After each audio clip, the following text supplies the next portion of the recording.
అయితే అందరూ మరి పొట్టకూటి కోసం హైదరాబాద్కి వచ్చి ఏదో రూపంలో మనం హైదరాబాద్లో బతుకుతున్న వాళ్ళు. అట్లాంటి మీకు 2014 నుంచి 2023 వరకు ఎన్నడన్నా మా కేసీఆర్ గారి ప్రభుత్వం ఉన్నప్పుడు, మా ప్రభుత్వం ఉన్నప్పుడు ప్రభుత్వం వైపు నుంచి ఎప్పుడన్నా మీకు ఏమైనా ఇబ్బంది కలిగించినామా? ఎన్నడన్నా ఒక్కరోజన్నా ప్రభుత్వం వైపు నుంచి వచ్చి ఇక్కడ బండి ఎందుకు పెట్టినామని తీసవతలు పాడేయడం, లేదా పోలీసు వాళ్ళు వచ్చి టకటక కట్ట మీద కొట్టడం, లేదా గుండగాళ్ళు వచ్చి హఫ్తా వసూలు చేసుడు, ఇట్లాంటి ఎప్పుడన్నా చూసినామా?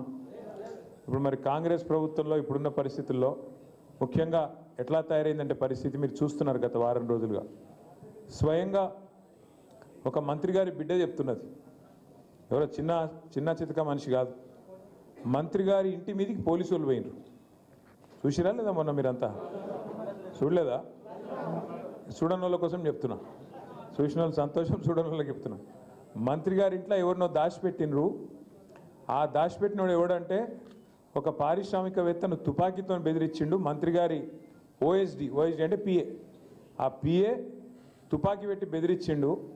ఆ తుపాకీ మంత్రి గారి భర్తనే ఇచ్చిండు అని పోలీసు వాళ్ళు పోయి మంత్రి గారి ఇంటి మీదకి పోయింది. పోతే ఆ మంత్రి గారి బిడ్డ లొల్లి పెట్టింది. మేమెందుకు ఇచ్చినాం? ఇదంతా అసలు తుపాకీ ఇచ్చినోడు రేవంత్ రెడ్డి. ఆయన తుపాకీ ఎవరికి ఇచ్చిండంటే వాళ్ళ దగ్గర మనిషి ఒక ఆయన ఉంటాడు రోహిన్ రెడ్డి అని, ఆ రోహిన్ రెడ్డికి తుపాకీ ఇచ్చిండు. బెదిరించినోడు రోహిన్ రెడ్డి, తుపాకీ ఇచ్చినోడు రేవంత్ రెడ్డి అని మంత్రి గారి బిడ్డ చెప్తుంది. పోలీసు వాళ్ళు ఏం చెప్తున్నారు? కాదు, తుపాకీ ఇచ్చింది మంత్రి గారి భర్త, బెదిరించింది మంత్రి గారి పిఏనో ఓఎస్డిఓ ఆయన, కాబట్టి ఆయన పట్టుకపోతామని పోలీసు వాళ్ళు ఇంటికి పోయినారు. ఆఖరికి ఏమైంది తెలుసా? ఆఖరికి ఏమైంది అలా అంటే, మీ చిన్న వ్యాపారుల మీదనేమో ప్రతాపం చూపెట్టి పెద్ద పోటుగాలలాగా పోజుగొట్టే పోలీసు వాళ్ళు ఆ మంత్రి గారి కారులోనే ఆ నిందితుడు ఎవడైతే తుపాకీ పెట్టి బెదిరించిండో వాడిని మంత్రి గారి కారులు ఎక్కించుకొని పోలీసుల కండ్ల ముంగటికెళ్ళి తీసుకుపోతుంటే గుడ్లప్పగించి చూసిండ్రు తప్ప ఏమి చేయలేకపోయినారు. అంటే వాళ్ళ పరిస్థితి ఏంది రాష్ట్రంలో అంటే, రాష్ట్రంలో పరిపాలన రౌడీ షీటర్ల పాలైపోయింది. రాష్ట్రంలో పరిపాలన ఇవాళ ఈ తీరుగా జరుగుతున్నది. మంత్రులు, ముఖ్యమంత్రి గారు ఇట్లా ఎవరు తుపాకీ పెట్టిండ్రో అని కొట్లాడుకుంటున్నారు. తుపాకీ పెట్టింది పక్కనట, కాకపోతే రోహిన్ రెడ్డి పెట్టిండా, సుమంత్ పెట్టిండా, పంచాయతీ అదే.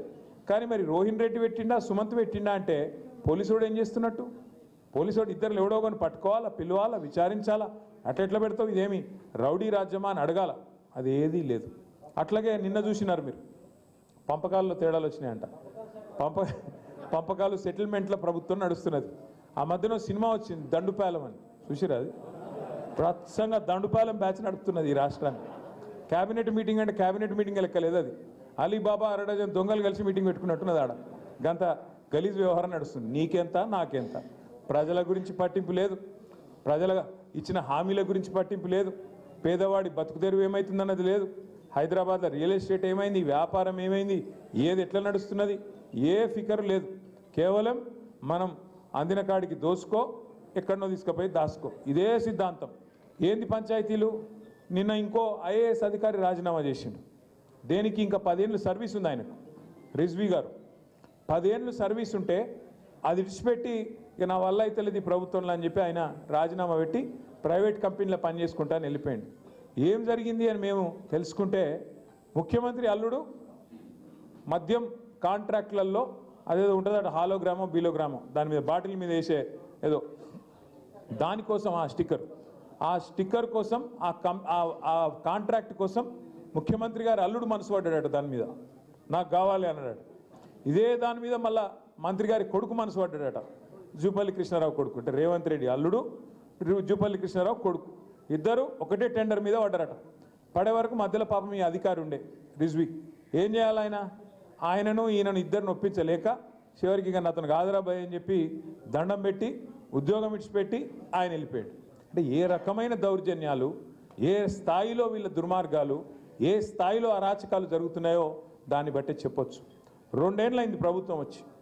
2 ఏళ్లలో మీరు ఒక్కసారి గుర్తు తెచ్చుకోండి, ఒక్క మాట ప్రజలకు ఇచ్చిన ఒక్కటంటే ఒక్క మాట నిలబెట్టుకున్నారా? ఏదన్నా ఏమన్నంటే ఒకటి చెప్తారు, ఫ్రీ బస్సు. ఇక ఆ ఫ్రీ బస్సు ఎట్లున్నది? ఆడోళ్ళకి ఫ్రీ అట, మగోళ్ళకి డబుల్ టికెట్ అట. ఇక అదేం ఫ్రీ బస్సు నాకు అర్థం కాదు.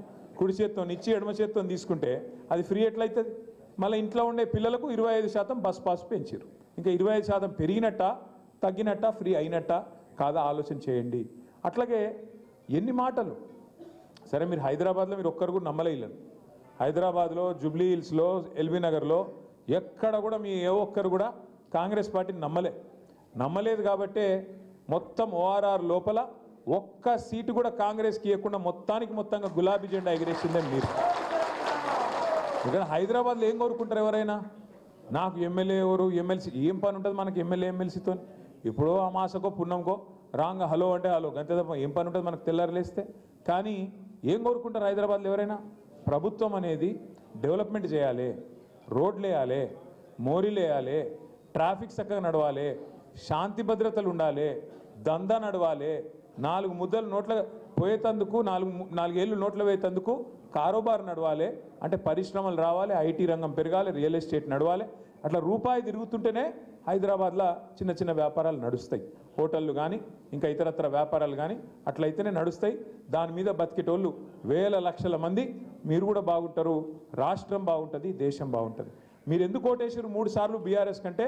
కేసీఆర్ ప్రభుత్వంలో ఉర్దూలో చెప్పాలంటే సుకూన్ థా. అంటే కేसीआर हुकूमत में जो है एक सुकून का एक भाईचारा, एक अमन के साथ खुशहाल एक माहौल था. అంటే మంచి వాతావరణం ఉండే. ఒక అన్నదమ్ముల లెక్క హిందూ ముస్లిం పంచాయతీ లేదు, ఏ రకమైన మీకు వేధింపులు లేవు, ఏదైనా వ్యాపారం చేసుకుంటే అడిగేటోడు లేడు, ఇక్కడ ఎట్లా అట్లెట్లా అని తిట్టేటోడు లేడు, అనవసరంగా మీ బిజినెస్ ఏలు పెట్టేటోడు లేడు, రౌడీ షీటర్లు లేరు, ఈ రకమైన పరిస్థితి లేదు. కానీ ఈరోజు ఈ 2 ఏళ్లలో ఇచ్చిన ఒక్క మాట నిలబెట్టుకోలే, ఇచ్చిన ఒక్క హామీ నిలబెట్టుకోలే. ఇంకా ఏమన్నా మంచి చేస్తారేమో అనుకుంటే వచ్చి చెడు చేసుడు తప్ప మంచి చేసింది అయితే ఏం లేదు. ఆలోచించండి ఒక్కసారి. ఇప్పుడు జూబ్లీ హిల్స్లో ఎలక్షన్ వచ్చింది. మా ఎమ్మెల్యే గారు మాగంటి గోపీనాథ్ గారు 3 సార్లు గెలిచిండ్రు. అక్కడ అనుకోకుండా ఆయన అనారోగ్యం వల్ల మరణించినారు.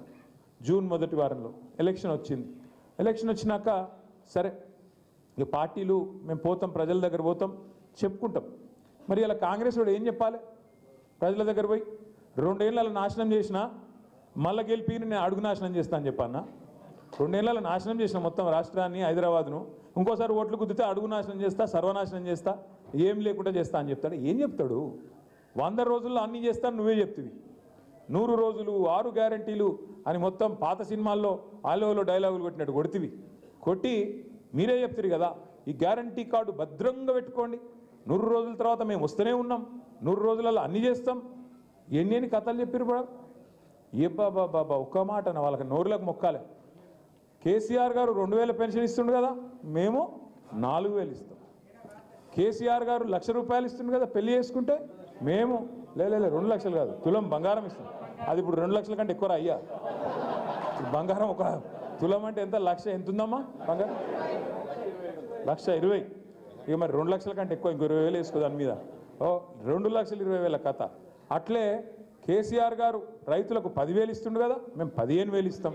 అరే ఏంటంటే అర్రాస్పాట లెక్కనే. ఇక రూపాయి ఆయన అంటే నేను ₹1.5 అని కథలు పడి అది కూడా 100 రోజుల్లో చేస్తా అని చెప్పి మొత్తానికైతే హైదరాబాద్లో